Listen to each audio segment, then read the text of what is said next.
The Inheritance of Earth, a story of death worlds, unlikely triumphs, and the species nobody saw coming. The trap is set. The grand assembly of the interstellar compact hummed with barely contained hostility. 14 species occupied the vast amphitheater, their diverse forms casting strange, shifting shadows beneath the pale violet lighting. At the center of every whispered conversation, every thinly veiled insult, was the same subject: humanity.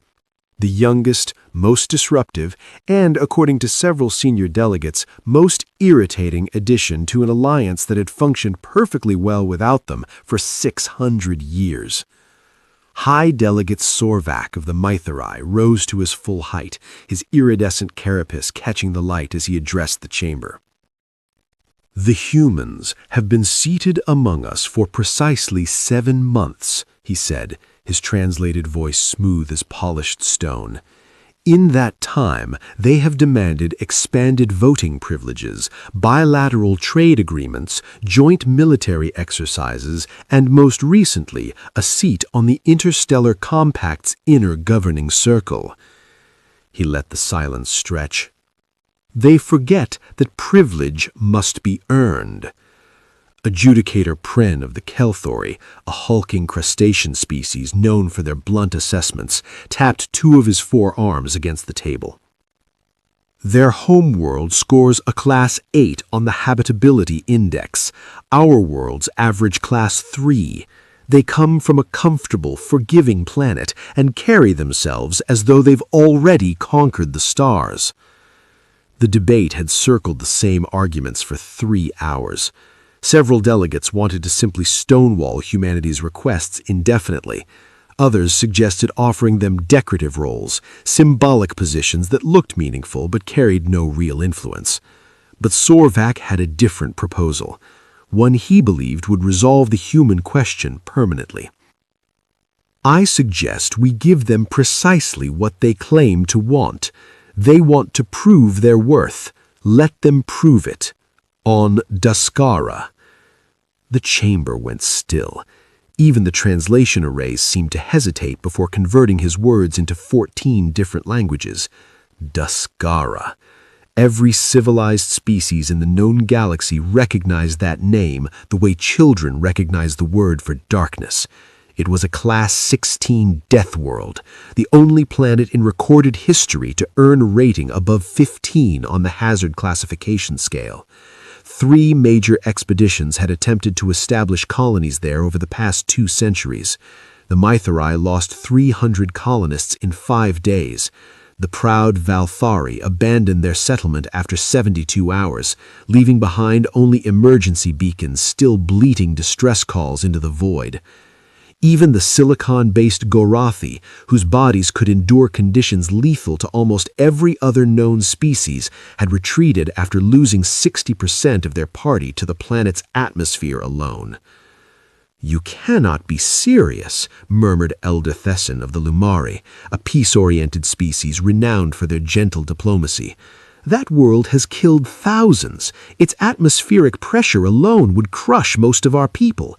The storms dissolve organic matter within hours. The gravity warps bone structure. The very ground is toxic." Sorvak's expression remained perfectly pleasant. "Precisely. Humans believe they are exceptional because they survived their own small conflicts and managed to scrape their way into orbit. Let them face a real trial." He paused. "They will either prove themselves or they will learn to be humble. Either outcome serves the compact." The vote was closer than Sorvak had anticipated. 8 species voted in favor, 5 against, with 1 abstention. The motion carried. Humanity would be formally invited to establish a colony on Daskara, presented with magnificent hypocrisy as a once-in-a-generation opportunity to demonstrate their fitness for full compact membership. 3 weeks later, Commander Inez Ferrara stood on the bridge of the colony vessel Unbroken and read the official mission briefing for the 4th time.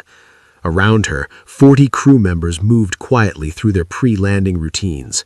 Through the forward viewport, Daskara hung in space like a bruised fist, dark purples and angry greens swirling across its surface. Ferrara was 47, a veteran of 3 frontier colonies and 2 deep space rescue operations. She had seen difficult planets.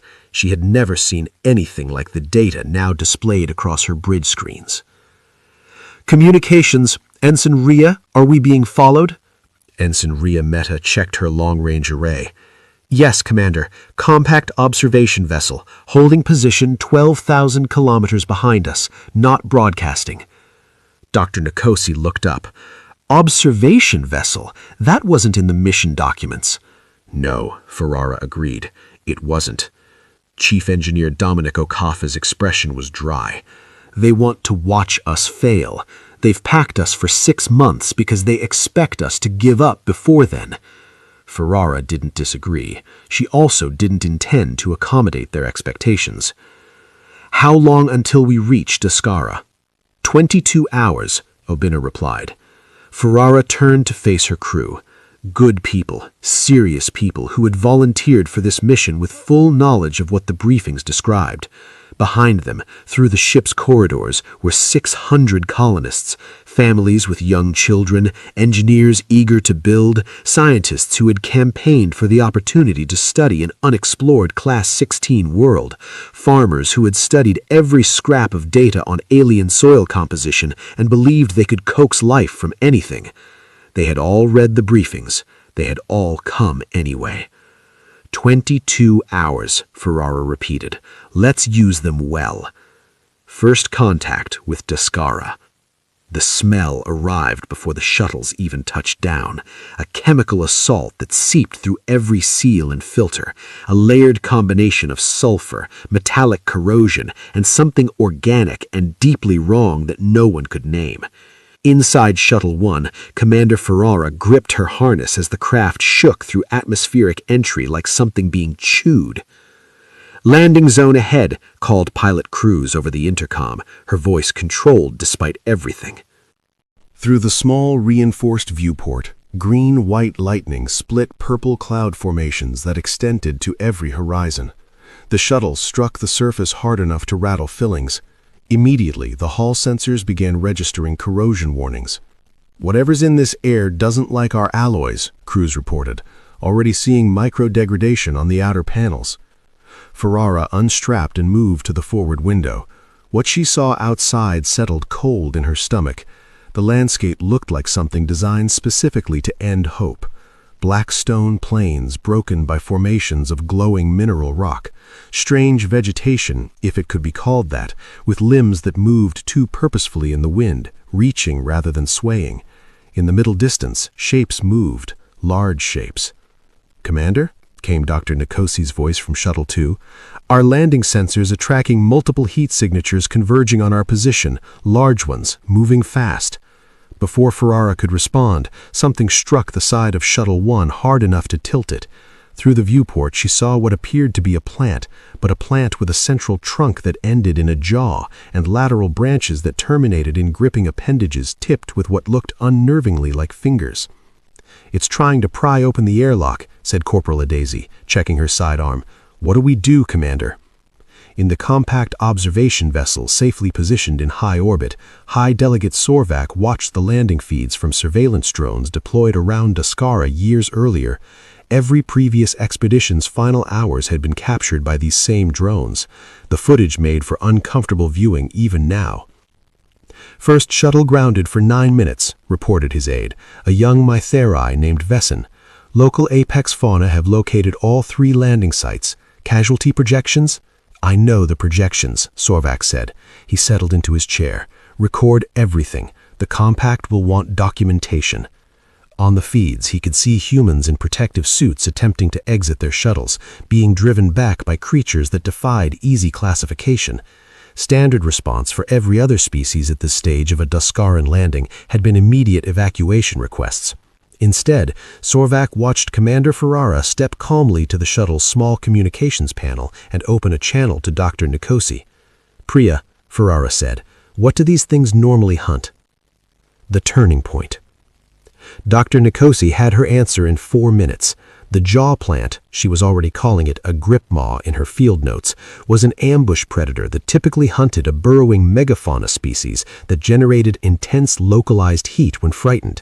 The grip maw's entire sensory and attack system was calibrated to detect, pursue, and overwhelm that specific heat signature. If we cool our external hull profile and vent heat in a different pattern, we stop looking like prey, Ferrara said, relaying this to engineer Okafor. "Give me 8 minutes," Okafor said. He needed 6.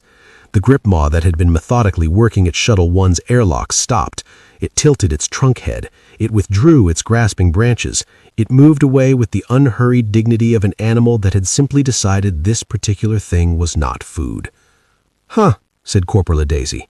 "That's 1, Ferrara said. "Now let's deal with the rest. Dr. Nikosi, I need weak points on everything else that's approaching us. Okafor, what can we strip from the shuttles to build barriers? Daisy, Sergeant Bello, security detail outside in 5 minutes. We're not staying in these shuttles." In the observation vessel, Sorvak leaned forward. "They're going outside?" Vesson said, disbelieving. "It appears so." No species had voluntarily exited their landing craft during an active Daskaric predator event. The closest equivalent in galactic history had been the Vialthari commander who briefly opened a hatch to retrieve a fallen team member, resulting in 17 deaths within 4 minutes. Commander Ferrara stepped onto the surface of Daskara in her environmental suit, flanked by Sergeant Bello and Corporal Daisy, and calmly shot the nearest apex predator with a focused thermal lance at the location Dr. Nikosi had identified as its primary neural cluster. The creature folded. 3 things happened in rapid succession. The other creatures in the immediate area stopped their approach, several turned and left, and the electromagnetic interference that had been disrupting their communications, the same interference that had plagued every previous expedition, decreased by a measurable amount. "Interesting," Ferrara said into her comm. "The EM field responds to threat levels. When we were the ones being threatened, it spiked. When we became the threat, it dropped," Dr. Nikosi finished, from Shuttle 2. "Commander, I think this planet has a feedback system. It isn't random, it's reactive." By the end of the first day, all 600 colonists were on the surface. 0 casualties, 0 evacuation requests. Ferrara's end-of-day report to the compact observation vessel was 4 words: landing phase complete, proceeding. Learning the language. 1 month after landing, Engineer Okafor stood in what had been the primary attack site of a hive fungus colony and looked at the thriving workshop his team had constructed from its ruins. The fungus, which they had named blister mat for its surface texture, produced an enzyme that, when properly extracted and refined, dissolved mineral compounds with remarkable selectivity. It could strip rare earth elements from raw ore with a precision that no mechanical process had achieved. Applied to Daskara's extraordinarily rich subsurface deposits, it was effectively a biological mining operation. What the Vialthari took weeks of mechanical excavation, we can do in hours, and without any of the seismic triggering that kept collapsing their shafts, Okafor told his team. His assistant, a young engineer named Fatu, held up a sealed biocontainer with practiced care. 3 months ago, she had never seen alien biochemistry. Now she handled Daskaran organisms with the casual confidence of someone who had learned their rhythms. "Refinery's ready for the second batch, and Dr. Nikosi wants a sample of the extraction byproduct for her nutrient experiments." Outside, the settlement had grown considerably beyond its original defensive perimeter. What had been a cluster of reinforced shuttles and emergency shelters was becoming a real settlement, not imposed on the landscape, but grown from it, using materials and organisms that Daskara itself provided. Dr. Nikosi made the discovery that changed everything. Daskara's hostility was not uniform, it was contextual. "The previous expeditions all made the same error," she explained at the weekly science briefing. "They arrived with fear, and the planet's ecosystem interpreted that fear as threat. Every major organism on this world has evolved in response to a complex web of chemical and electromagnetic signals. Fear produces specific signals. Aggression produces specific signals. What we've discovered is that confidence, genuine, calm confidence, produces entirely different signals, signals that the local ecosystem interprets as belonging."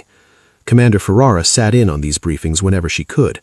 "So the planet has been killing explorers not because they were human or alien, but because they were afraid?" More precisely, because they were afraid and reactive. They fought the environment as an enemy. The environment responded in kind. Dr. Nikosi pulled up her data charts. We fought back too in the first days, but we also adapted. We learned. We stopped signaling prey and started signaling something else. What? Fatu asked. Residents, Dr. Nikosi said simply. What the council didn't expect. 2 months in, Sorvak filed the most uncomfortable intelligence report of his career. The human population on Daskara had increased. Births, 3 of them, had been recorded in the colony's medical bay. More significantly, immigration requests had begun arriving from other human colonies across the compact's territory, people who had read the settlement's public reports and wanted to relocate. They were calling Daskara a frontier paradise. Run that figure again? Sorvak asked to Vesson. Population is currently at 641, sir, up from the original 600, and we're seeing requests from non-human sources as well. 2 Lumari researchers, a Kelthori engineering team, and a family unit of Gorathi have all formally applied for residence in the human settlement. Sorvak stared at the monitoring feeds. What had begun as a collection of reinforced shelters was now a proper town, permanent structures with curved walls that seemed to grow from the rock, cultivated garden areas around which Daskaran predators moved with something that looked disturbingly like respectful avoidance. Children, human children playing in open air, in an environment that had killed hardened explorers within hours. A transmission arrived from the colony, addressed to the Compact Council, addressed specifically to Sorvak. He almost didn't open it. Commander Ferrara appeared on screen, standing in a comfortable, well-lit office. Through the window behind her, the settlement was visible, active, orderly, alive. Several Daskaran plants grew in containers along the windowsill. From somewhere off-screen came the unmistakable sound of children arguing over something inconsequential. Hi, Delegate Sorvak, Ferrara said pleasantly. I wanted to provide the Compact with our 2-month progress report. She paused. I also wanted to thank you personally for this opportunity.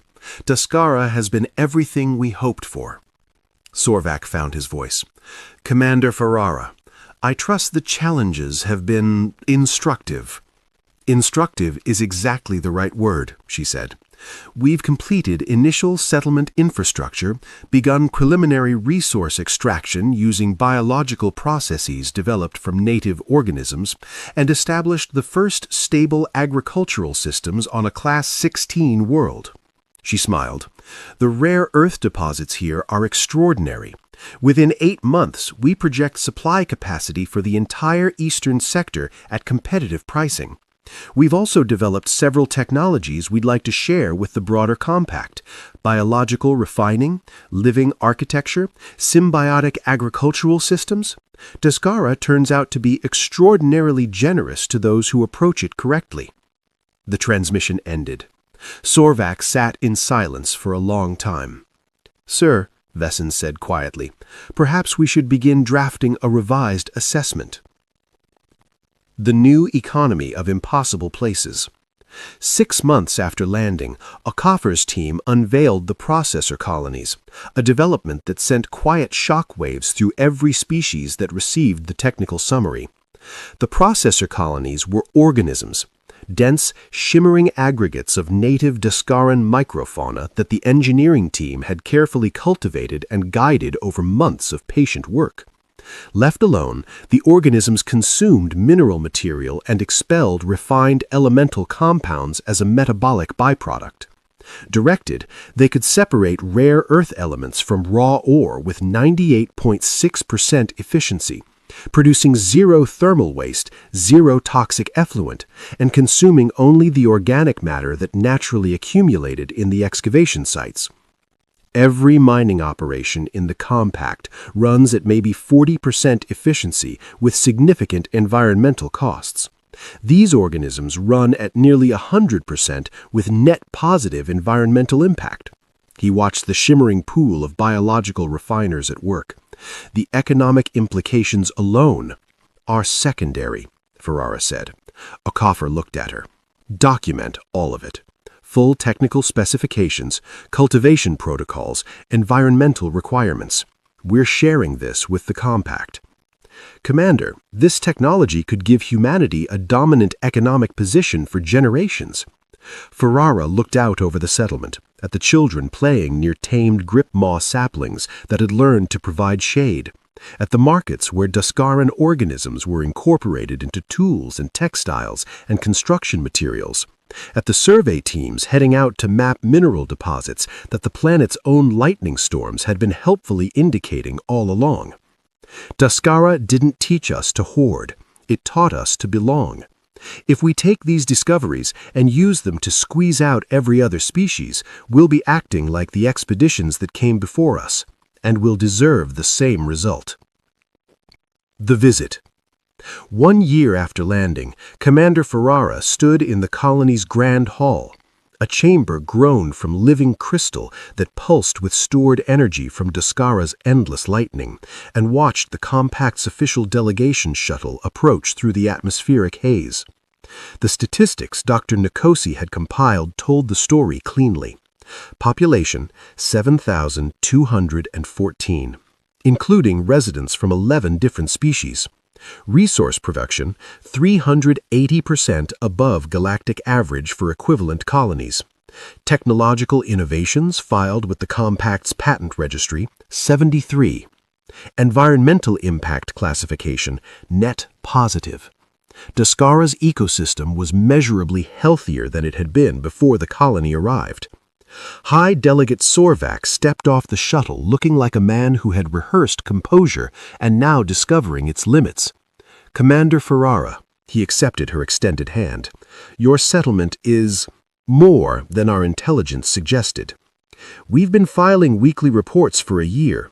Nothing here should be a surprise. We've been hoping the Council would visit sooner.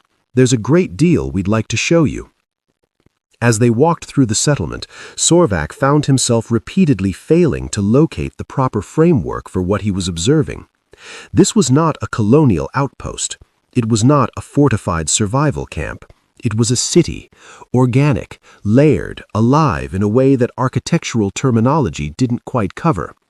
Buildings grew from the rock rather than sitting on it. Gardens incorporated Duskaran predator species that had learned, apparently, that the humans around them were not prey and were more recently worth protecting. Children of multiple species attended the same school, played in the same parks, argued in mixtures of languages that had evolved spontaneously among them. "How?" Sorvak asked, at the observation platform overlooking the industrial district, where biological refineries hummed quietly in structures that breathed with the planet's own rhythms. "We listened," Ferrara said. "Every environment has its own logic. Duskara's logic is aggressive on the surface. It evolved to eliminate species that take without contributing. But underneath that, it's extraordinarily cooperative with species that contribute to its systems. We stopped fighting the planet and started joining it." She paused. "The trap you set for us, High Delegate, and I think we both know it was a trap, turned out to be the most valuable thing anyone has ever given humanity. You handed us the keys to every world the Compact had written off as inhabitable. We'd like to say thank you." Sorvak had no answer for that. What they learned.